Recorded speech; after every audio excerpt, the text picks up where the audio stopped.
In this video, I'm gonna show you how to adjust the hop-up on the SSP28 and what kind of hop-up, the BB trajectory, you should be aiming for. Before we get started, be aware that we will need to shoot with gas and BBs, because otherwise we won't be able to adjust the hop-up because we don't see anything. And keep in mind that you will need a certain range to actually set the hop-up. I am in the studio, so I'm gonna be shooting at 5 meters, which will not allow me to actually adjust the hop-up. But we made overlays outside of the BB trajectory, so I can show you what kind of trajectory you are aiming for. Let's get started. Where is the hop-up adjustment and why do we need to set it? On the SSP28, the hop-up adjustment is done with this middle screw right here. There is a plus sign on the right side and there is a minus side on the left. So if I put the Allen key in there, actually I'm gonna do it like this so you can see more. And if I turn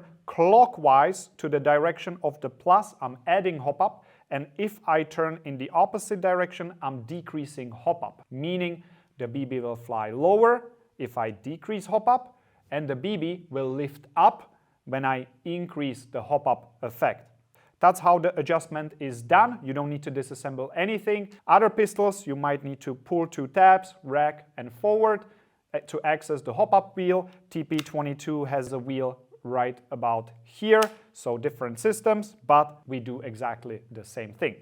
All right, now we need to get to the shooting part. Make sure that you get at least 20 or more meters to actually see the hop-up effect. The best is to just have unlimited range. BBs are white, so you will see the most on a dark background. Usually that is something dark in the back, like a forest, you know, that's usually kind of greenish and dark. There you can see the BBs quite nicely. Make sure you have enough range. 100 meters is the best because you will be able to see the full trajectory. Now we will need to load the BBs in there. So I will load a couple of BBs and I will also charge it with gas. If you are not sure where your hop-up currently sits, it's best to actually turn to the minus, so decreasing the hop-up so there is not too much pressure on the bucking from the get-go. In extreme case, if you would, or if somebody, maybe you bought it secondhand, if somebody would really crank it up, it could be that there is just too much pressure from the bucking onto the BB. There could be a potential jam because it just gets stuck, and then, you know, potential issues, potential damage to the replica. It's always better to start with less and add hop-up. I will check if there is a BB on the inside. There is nothing. So now we would go outside and check the BB trajectory. We will use overlays for that, but I'm still gonna shoot at my target. Make sure to wear some sort of eye protection because things can happen. We are shooting a replica. We don't want to take any chances. So now I'm gonna shoot with no hop-up, and this is something you will be able to see. You saw the trajectory. The BB is basically exiting the barrel and starts dropping right away. This is not what we want, so we will increase the hop-up slightly. You can do, depends exactly on the settings, I cannot tell you exactly, but it's better to start making smaller steps so you don't overdo it. Let's do a quarter of a turn, and now you will see something like this.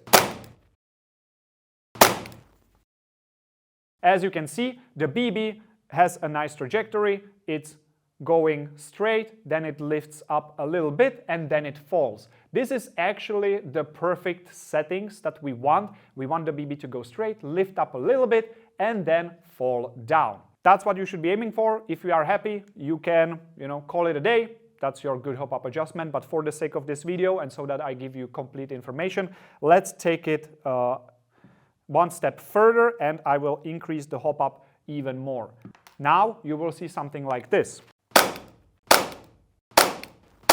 As you can see, the BB is just lifting all the way up. There is no way you can hit anything, and it's just not useful because you will be basically shooting, everything will go up. You cannot hit anything. That is not the settings that we want. Yes, it gives you technically a little bit more range, depends how exactly it's set up, but in practical terms, it's very unusable because when you actually play airsoft, people will be hiding. They will be behind barricades. So if everything lifts up, you will not be able to hit the part that you want to hit. You will not be able to reach the target because everything will just go up. If we take it even more to the ridiculous thing, if somebody's like laying on the ground and you will try to hit what you want to hit, you have two choices. Either the BBs will go over the head of the player, or you will aim so much lower that you will just hit the ground in front of it. Therefore, the point is, don't go for super maximum range that you can get. Go for consistent straight trajectory as much as you can without lifting too much up, but still giving you that nice range, which is exactly somewhere in the middle like you saw in the overlay, because that is the most usable setting in an actual game. I hope this video helped you.